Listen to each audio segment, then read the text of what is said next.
6 days of Test cricket between India and Australia out of potentially 10 days of what we could have thought at the start would have been a riveting Test series. Is now culminated in India taking a 2-0 lead. Now what has happened? India have retained the Border Gavaskar Trophy for the third time after winning it in 2016. Australia can't win. The best they can do is draw the series. I mean, for that to happen, they'll need a miraculous fight back. We'll come to more of that later. And India are on the verge of their second consecutive WTC final. Of course, they qualified 2 years back. Then they'll become the first team to get to both WTC finals. A lot at stake, clearly, for this Test series. What was at stake for Australia, Kingshuk, Akshay? As we jet into this latest episode of the Sledging Room, what was at stake for Australia? The pride. Yes. Haven't won against India. And I like how the Aussie media went about, the Indians are too good at home. But what you conveniently forget is they've also beaten you in your own backyard. Twice. 2018-19, they said was, an understand Australian team, fine, no Smith, no Warner, chucked away for the ball tampering scandal. 2020, 2021, full strength Australian team. There were no excuses. The Indian team, by the time they reached Brisbane, was ravaged with injuries. And now you come to India on the back of solid performances at home, typical Australian summers at home, winning everything, the demolition of England in the Ashes. You come to Pakistan, win a series, historic triumph. You go to Sri Lanka, draw it, fantastic achievement. India, is this like the worst Australian team ever to tour this country, Akshay? By far the weakest, by far the messiest in terms of selection, what's going on the field, injuries now to a couple of key players. Absolutely. Raj, what is going on? I wouldn't call them the worst Australian team. If you Why? If you look at the talent, they have the talent. What comes of the talent? I'd call them the most timid Australian team to have ever travelled to India. Like, there's a difference, Raj. KL Rahul is a good player, but he's not in good form. Why timid? What you win the toss, you have the option to bat first. Yeah. And what do? You can't even press for 250, 260. No, right? They did get to 262, 263. Yeah. But then you had them you had them at 137 for 139 for 7. You had India at 139 for 7 and you let go. You still have fielders in the deep for what? And you are defending 100 in the fourth innings and you still have fielders in the deep for what? How will you win the Test match? In and outfield for what? Trying to save it, Kingshuk. No. That's why I said this is the worst Australian team to tour India. Pat Cummins' captaincy has to be questioned. See, I don't want to question Pat Cummins' captaincy because why? It might write off bowling captains, which I like, Bumrah. I want bowling captains to flourish, but to see Pat Cummins let go of such opportunities, had Steve Smith been there, would he have made a difference? I think so. I think he's a more aggressive captain. I don't think so. Okay. So, just you guys' is theory ready? Yes, I do. Come on. So, I think pride is the biggest thing that hurt Australia this time because they have won in all conditions. Won Test matches in all conditions and barring one series, they have won everything. They've clean swept everything. Not clean swept, but they've not lost anywhere. Now, when Australia come here, Adam Gilchrist today wrote that I can't believe that this Australia lost because I thought this is a great team to go out there. It has great spin batters, but I am shocked. And everybody is shocked. No world number 1 side in the world in Test cricket cannot be bowled out in just one session or a little more than one session. And that is where the issue is. And that's why I don't think if Pat Cummins wasn't the captain, it would have been drastically different. Because if batters keep getting out trying to sweep the ball on a track that keeps low, that's a technical fault. That's not a captain's fault. Good point. But I'll tell you this. It's not the first time that this happened on tour. On this tour, 9 for 40 odd in Delhi on the third morning. It also happened on the third afternoon in Nagpur when they lost all 10 wickets. Yeah. Right? Now, I understand it is not just about captaincy, but it is also about how you nurture the team and how you let them believe. For instance, Virat Kohli, when he was leading that team to Australia, right, it was a difficult proposition because no Asian team had ever won a Test series there. Right? So it is not just about how you approach a series. Technically, it is also a lot of mental preparation and what the captain can bring to the table from that perspective. So the Australian collapse in both Nagpur and Delhi, Akshay, is not to suggest that these are terrible cricketers. Yeah. Right? Steve Smith was on fire in 2016. Manas Labuschagne, fine. We are not entirely sure of his abilities against spin, quality spin on spinning pitches. Right? Usman Khwaja is a very good player of spin. David Warner has had issues throughout in the subcontinent, in India in particular. Then you have Matt Renshaw, Peter Hanscom, these players categorically, specifically brought back to play in India on the back of their performances in 2016. So if they could play in 2016, and by the way, I thought a couple of those pitches were a little more drastic than the surfaces you've got now. Think back of Pune, 2017. Think back of Bangalore in 2017. They were difficult pitches to negate. You come to India, Nagpur and Delhi again, 2023. Yes, they aided spin, but not impossible to bat on. They were not so I think ranked the captaincy, the management, the coaching, everything has to be questioned. Because Pat Cummins, and I've seen a couple of articles in the Australian media, they said perhaps he's a little too woke, perhaps he's too friendly. Maybe Smith was a little more. I mean, you need that needling, and the way they prepared. I mean, in the Australian culture, as is probably prominent in many cricket cultures, you'd expect the coach and the captain to have a major say in your preparation. Now, what are you doing to prepare? You ruled out a practice game. You defended that. Michael Clarke, I think, was particularly not impressed, Akshay. So, not captaincy, when you're criticizing a captain, it is not just about what's happening on the field. It's about your preparation and your attitude outside of the field too, and particularly in India-Australia test matches. Now, it is not to suggest that Indian teams which travelled to Australia before 2018-19 were not good teams in terms of batting, in terms of bowling, in terms of their ability. So, that has to, assemble somewhere. And you have to dig in somewhere and figure out what the hell is wrong with this Australian team. Why are they sweeping so much? And reverse sweeping on pitches that are turning crazy. Mohammad Kaif in his tweet said that even first-class cricketers in Delhi know that you can't sweep. Jadeja said, sweep is not the ideal clean shot sweep against me. by sweep. You come with so much analysts, you have so much backroom, you have so many backroom staff. What are they doing? You know what the problem is? The worst Australian batter in that lineup is absolutely horrible. But the worst Indian batter in the lineup probably ranks pretty high in world cricket. You're talking about KL Rahul? Be more specific. Who's the worst bat? I was thinking of in terms of technical ability, Akshar Patel. But KL Rahul has a good shout. Akshar Patel, he's probably your second best batter after Ravindra Jadeja. Or maybe third best after Rohit Sharma, because Rohit has been on fire. Test cricket is a different beast, especially at home. But that's what I'm pointing at. What I'm saying is that David Warner and Matt Renshaw are absolutely terrible. They're inexcusable in Indian conditions. No, Renshaw played. Again, that's the point. Renshaw got runs in 2016. Hanscom got runs. Ho gaya. Wo time chala gaya. No, but Steve cricket has time moved chala on. gaya 2016 ka, but he's still he is arguably the greatest test batter in the world alongside Joe Root. And Smith looked great in the first test at least. He looked okay-ish, better than the others, because the second innings was a little depressing to watch, even for an Indian fan watching Australia, because you need more fight from them. You expect more fight. That bitter rivalry. It's missing. It's almost like you're playing against a bunch of minnows. What on earth is going on with this team? It is, again, we're trying to dissect this. Do not rule out teams like Sri Lanka. Why New are the two of you sugarcoating around? No. I'm saying that teams like Sri Lanka, Bangladesh would have given a better fight. I agree. So this is not just timid. It's just lack of skills, lack of preparation. Overconfidence was at Kingshuk. When they're preparing on a pitch in Sydney, where they thought scruffing it up would help, not playing a practice game. Now a lot of the former Aussies will now talk of how... Back then, the narrative was like, Steve Smith is right. Yeah. You don't provide the pitches that are exactly similar to the conditions that you will get. Why would a home team do it? Obviously. But then why would an away team play it? So that's the thing. So away team would play it to get into a match situation. There's nothing like match situation. You and I can sit down and play 100 throwdowns.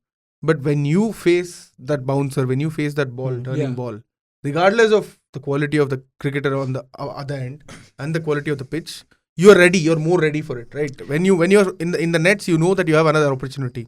I don't like when Raj says that if it's a timidity problem, because I think that's somewhere Australian team, they consciously chose to go through that direction after 2018, after Sandpaper Gate. The idea was to remain calm, composed and assured.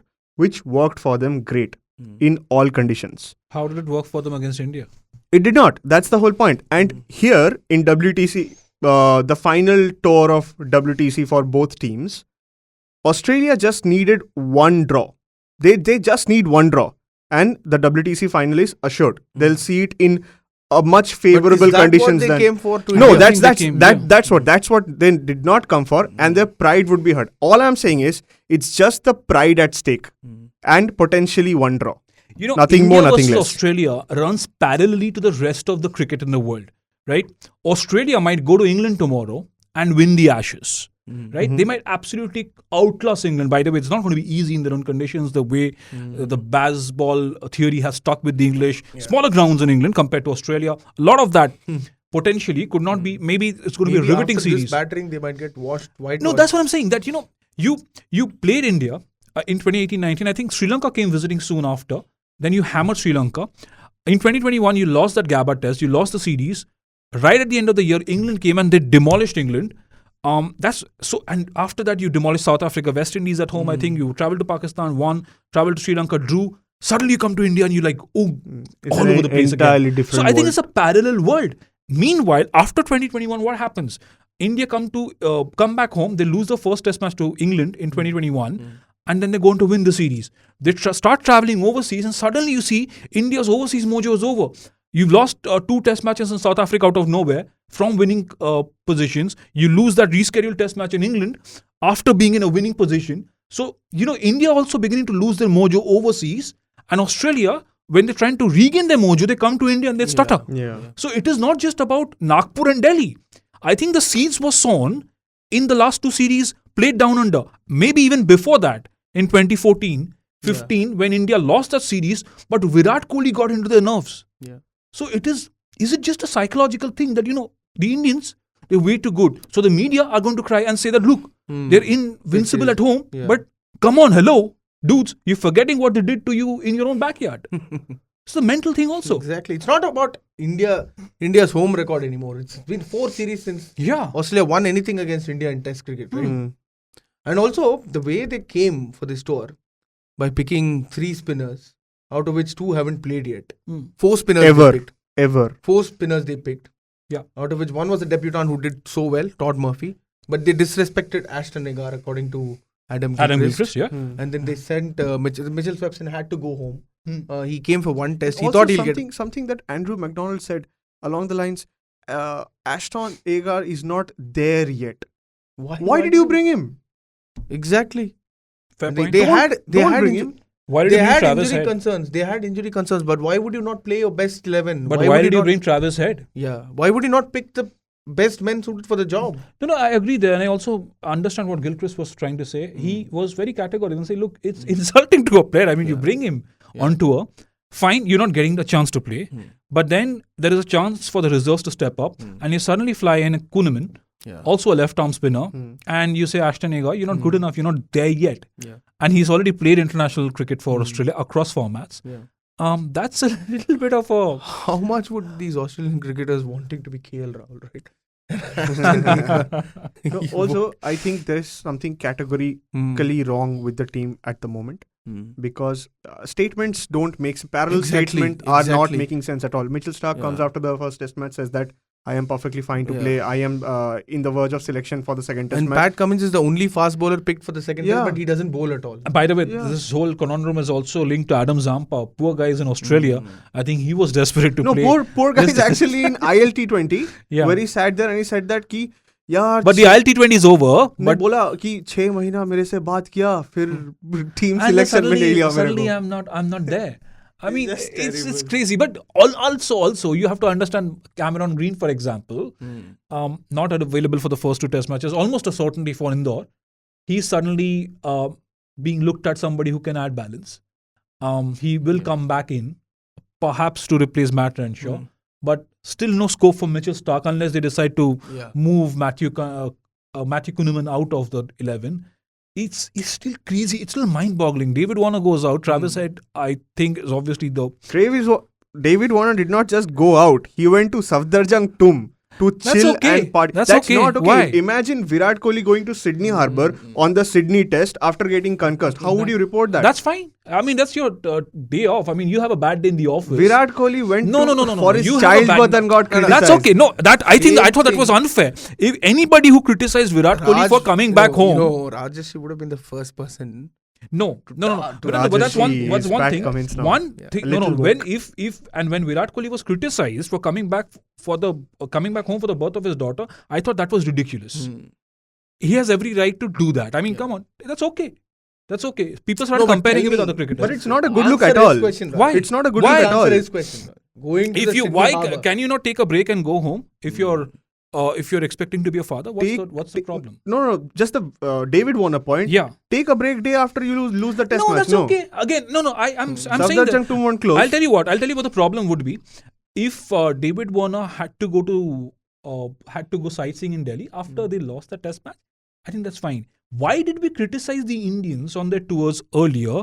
Was because instead of playing tour games, instead of playing enough time training, practicing, you'd go sightseeing and then you'd lose test series 4-1. That is the problem. COVID cases also once. Right?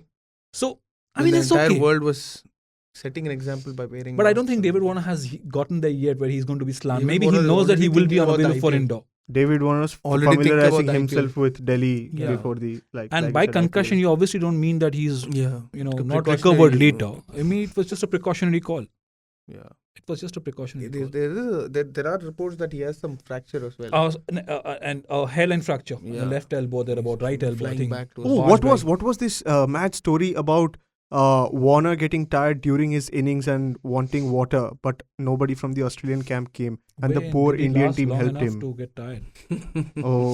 That's also there. But apparently, nobody went to give him drinks. Did you read about this in the Australian media? Because I mean, I don't know, when did he last long enough to feel tired? But if that is the while case, fielding. that's insane. No. While batting. Well, that's excruciating if that's true. But moving on to topics closer home, KL Rahul. I mean, okay, he's been criticized. Venkatesh Prasad for the uninitiated. He's been after. He's been harsh as far as KL Rahul is concerned. He's saying this defies justice. This is that. There are so many players sitting on the wings. Why should KL Rahul continue to be part of the team? Favoritism. Is it? I mean, the insinuation is the coach is from Karnataka. KL Rahul is from Karnataka. No, that's what Venkatesh Prasad said. No, I'm saying the overall insinuation. A lot of people are saying that. I mean, let's not mince words. The BCCI BCCI president. I mean, again, I don't think it's coming down to BCCI. It's coming down to KL Rahul. And the insinuation is that the coach is from Karnataka. KL Rahul from Karnataka. There is a tendency to mix and match. And I don't think that is going to happen in Indian cricket, but would you have criticized him had Shubman Gill not been waiting in the wings? That is the question. Because you go back to his scores, he got 100 in South Africa, India won. He got 100 at Lords the same year in 2021, India won. Again, but between those 200s, there was a slump. Between the South Africa 100 now, there's been a slump. Before the England 100 in 2021, there was a slump. He was perhaps even dropped. And before that, much before that, about 3 years before that, there was a record run of 750, 7 half centuries, 7 consecutive half centuries, thereabouts. So what is it with KL Rahul? I think it's just lack of confidence. Or is he just too selfish? He says, okay, I've got runs now, I'll just settle in and chill. It's a strange phenomenon, right? You score 100 and you suddenly go out of form. Yeah. I don't know how to explain that, but maybe some mental issues with him. I don't know how to explain that actually, but can explain? But you know what? But this criticism is a little unfair, right? Why? He has done well in the past. No, but why is it unfair? No, but put that criticism in context. Venkatesh Prasad for months. Should not be targeted at KL Rahul, right? It should be targeted at the team manager. Yeah, of course. I'm not saying. If the batsman is not performing, why won't you criticize the batsman? No, but the whole point is the way that he has been criticized. And also, it seems like on social media, you cannot mobilize. No, but that is just Venkatesh Prasad. That's okay. He can have his own views. But also, I did not like the way Rohit defended Rahul. Rohit said anybody with ceiling and potential will be backed in the Indian team. Sarfaraz Khan does not have ceiling. No, but and Sarfaraz Khan hasn't batted for India yet. Yeah. But he's batting. He's backing his own teammates. He won't vilify them in public. That's all right. But we also have the right to ask questions. He also has the right to defend his player. I read a good ESPN article saying that, Rohit and Rahul's career can be traced back with a lot of similarities. Rohit got a lot of backing. It's a wrong form of analysis at this stage because Rohit Sharma's career over the last 10 years has taken a different turn. No, before when that, he started out. Yes, but KL Rahul has been around for years now. Closing in on 10 years. Closing in on 10 years, if I'm not mistaken. When was it? He made his test debut in 2014. Yeah. Nearly 10 years ago. December 2014, I think that was his test debut. Before that, he's been playing. When did he start playing ODIs? Around 2013, 2014, around the same time. So he's been around for 10 years now. Rohit Sharma, for the first 6-7 years, he was off and off, on and off, on and off. But the last 10-12 years, Rohit Sharma has been superb across formats. KL Rahul, Kingshuk has spent 10 years. So the criticism has to be centered around the player. Why not? Yes, the selectors. But could it also be that the management is finding it difficult to drop him now? A, because he was vice captain before the squad for the third and the fourth tests were announced. Yeah. Also because he was being looked at as a future captain at one stage. And he was the captain in your last He was the captain in the last test series. Bangladesh. And then, had it not been for the presence of a certain Shubman Gill, perhaps the criticism wouldn't have been this harsh. People are getting frustrated. There's an informed batsman waiting in the wings. I don't think so. Because, number one, this is not the first vice captain that we would be dropping. We have done this to Rahane, and Rahane won a historic test in Australia. Even captains were dropped in the past, is it? But that's past, no? That's past, so we forget that. Second is that KL Rahul has been criticized since IPL for being selfish. Strike rate very low. When he played for India, he made an arrogant statement after making that 150, his first 15 T20 World Cup. I trust my own methods. And he has been doing that and he has been failing and we have gone nowhere from there. And that is where I say that I did not like the way Rohit defended him, because those are the statements that give Rahul agency to say that I will bat like the way I bat. But is he not trying? Kingshuk suggests whatever that it is, he's not trying. Whatever it is, the results are not showing. I mean, but the hate on social media for KL Rahul, it's completely. I mean, probably they've been triggered by those tweets. Exactly. And I agree that it's okay to criticize, but it's also to say that Mayank Agarwal and Shikhar Dhawan are better options. Is rubbish. Mad comparison. Again, those are personal opinions from an ex-India cricketer. Yeah, it has hardly happened, right? Like a player from his own state. Can you remember any such instances in the past? No, we were talking about it, but I don't remember. But again, that's okay. That means he does not have any state partisan. But again, the point is, look, it's very simple. Whether or not you're criticizing KL Rahul for a certain reason, this, that, the fact is he's not been getting those runs. There's a valid point. Has he been open to playing domestic cricket? None of these stars have been open to playing domestic cricket for a while. Is he a big star? As in, what has he done? There is a difference between being a star and a team player. Yeah. Valid. You could ask a valid question and say, why aren't we questioning Virat Kohli? He's not been in the best test form of over the last 20 test matches, perhaps. He looked great in Delhi in both the innings. Unfortunate in the first innings. Out beautifully to a beautiful delivery in the second. But again, Virat Kohli has 27 test match hundreds, 25,000 international runs. He's got double hundreds against the toughest opponents. He's been a successful, ultra successful captain. Exactly, and even now when Virat Kohli is in the opposition, the players and the analysts you'd sit be down, worried. Spend a couple of hours. But I don't think they'll do the same with KL Rahul. You'd be definitely worried. And KL Rahul, I mean, and especially an opener. Now, do you have an immediate replacement for Virat Kohli? No, you don't. In Test cricket and one days. So T20s, I've been very, very critical there because you have those ready-made players and these players are not capable, not really in the groove to play T20s. But ODIs and Test cricket, do you have an immediate replacement for Virat Kohli? My answer is no. Do you have an immediate replacement for KL Rahul? Yes. He's waiting in the wings, this guy. And Shubman Gill, by the way, remember that innings in Brisbane that perhaps launched his career. 91. That 91. And Mayank also has been scoring runs again. He went back to domestic. But Mayank is on, he's trying to groove his way back in. Exactly. He's trying to come back in. Yeah. And that's where Venkatesh's suggestion comes. Would you agree with him that he says, go to county cricket and score some runs and then try to come back into the team? I mean, KL Rahul, again, it's a bit of a dilemma, right? But he's an IPL captain. He doesn't have time as well, right? Yeah, but then you want he's to an all-format player. Then you play IPL. Then you prioritize No, I mean it's drop okay. a format. It's okay because if you want to focus on T20s and ODIs, because I don't think KL Rahul is coming back in the T20 setup immediately. He is a very important part of the ODI setup, provided he continues to keep wickets. Once Rishabh Pant comes back in, hopefully he'll be back before the World Cup. I mean, it's a race against time for sure from now.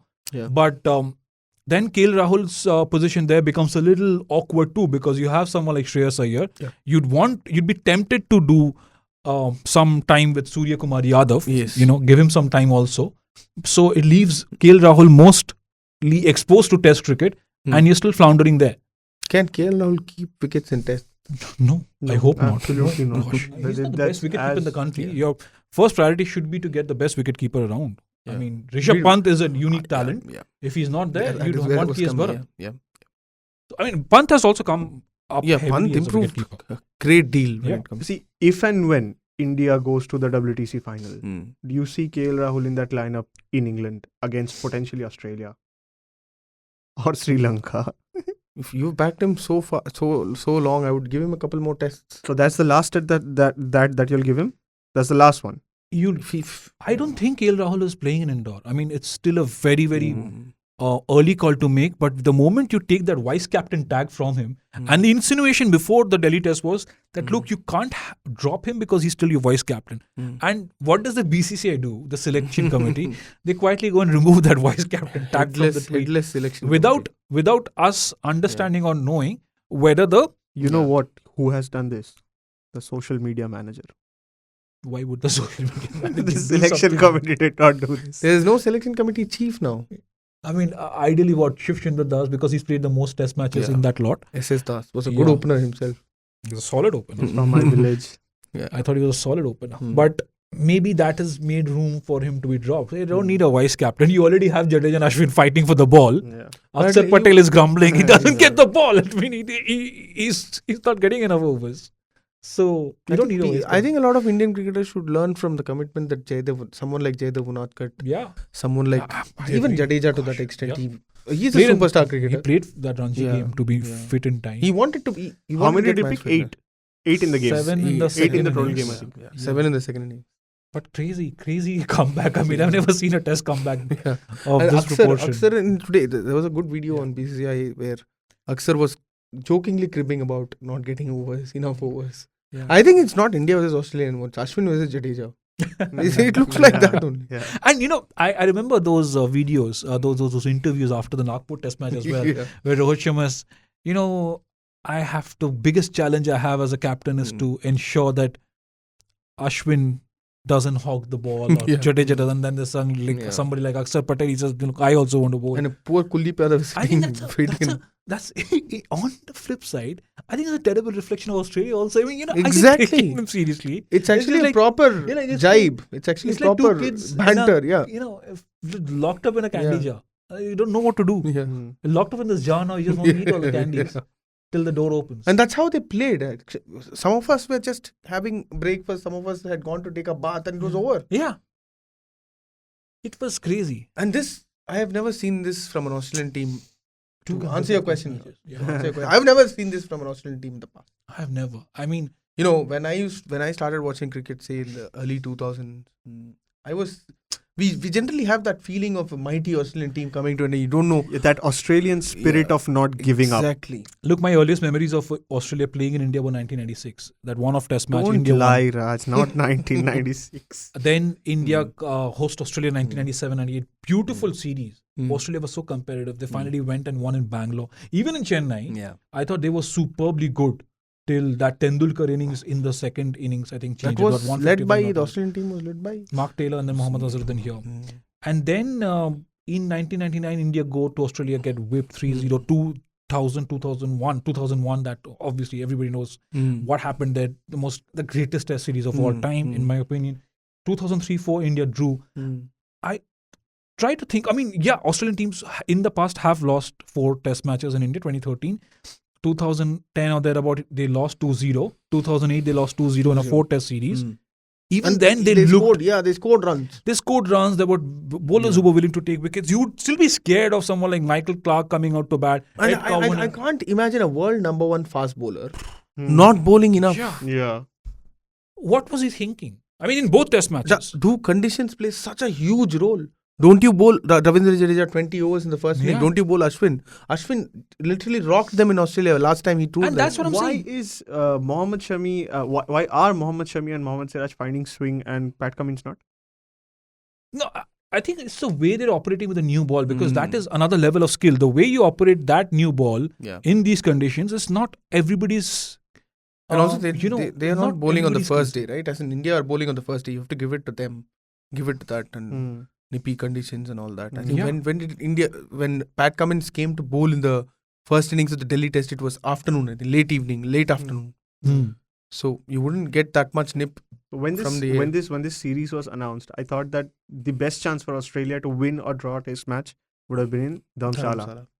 And that also got taken away. Not that they won that test match in Dharamshala last 6 years back, 7 years back. Chance, but I mean, they'd be like, oh goodness, now to indoor. So and they're already obsessing over Ashwin's. Would you say that if Cameron Green comes into the next test match, that makes a big deal of difference in the Australian team? But depends on who he replaces. Matt Renshaw, mostly. He will be replacing Renshaw without a shadow of a doubt. I mean, depends on how Cameron Green holds up after that injury, whether he can bowl, how long he can bowl. They were saying today that he is 100% fit. But that Stark also said before the first. If you want to win, you will find ways to win. Yeah. It's not like we won a test match with T. Natarajan who had not played test matches. As the most Washington experienced. Sundar. With Shardul Thakur as probably the most experienced. Was Siraj. 2 or 3 test matches. Yes. So if you want, I mean, if there is a will, there's a way, as they say. So Raj, I just wanted to ask you both a question. So is Bumrah the designated vice captain of the Indian Test team? I have no clue now. I mean, now I'm so lost.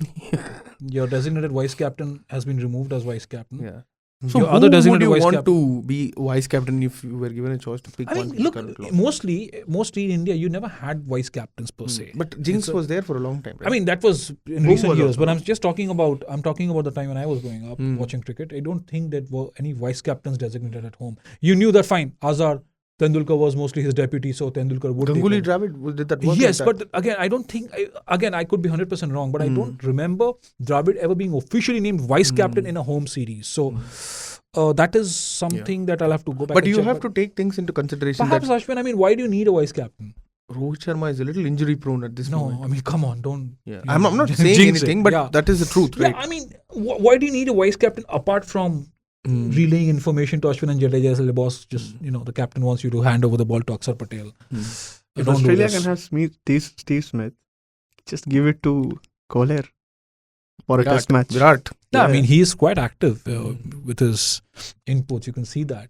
Especially, he was constantly. I mean, I think the only time Rohit doesn't look his way is when they're discussing the DRS calls. So he just likes to rely on KS Bharat. By the way, Bharat is quite good. Yeah. He's been quite good with some of those referrals. But Pant and Jadeja, a deadly combination. That's a combination that Virat Kohli. Pant, Jadeja and Kohli had slipped. Siraj. Yeah. And Rohit would be on his toes.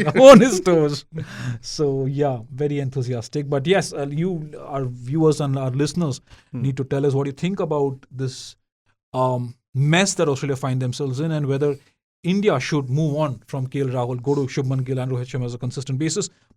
Please do write into us on pods@indiatoday.com, and you can also ping us on 8588966996. And if you're watching it on Spotify, listening to us on Spotify and other Apple Podcasts, etc., please do rate the podcast and leave your comments and tell us what do you think of this Australian team, whether it's the weakest to have ever toured India, whether it's the worst Australian team, is the worst Australian batting lineup. I mean, not on paper perhaps, but look at the way they have collapsed in Nagpur and Delhi in the space of 8 days.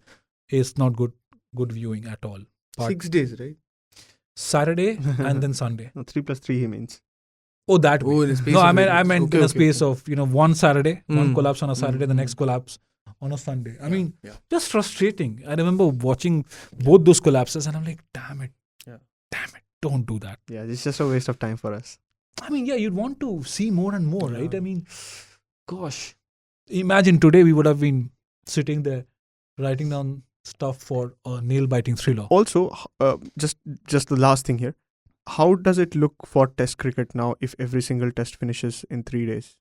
Be it pink ball or be it this one? I mean, but look, there are some thrillers as well. I mean, the way New Zealand and England have gone on the business, the way England have produced test match results in Pakistan on those roads. They're playing on roads in Pakistan. And that's why Pakistan were criticized so bad. So yeah, but I don't think there's anything wrong with the pitches.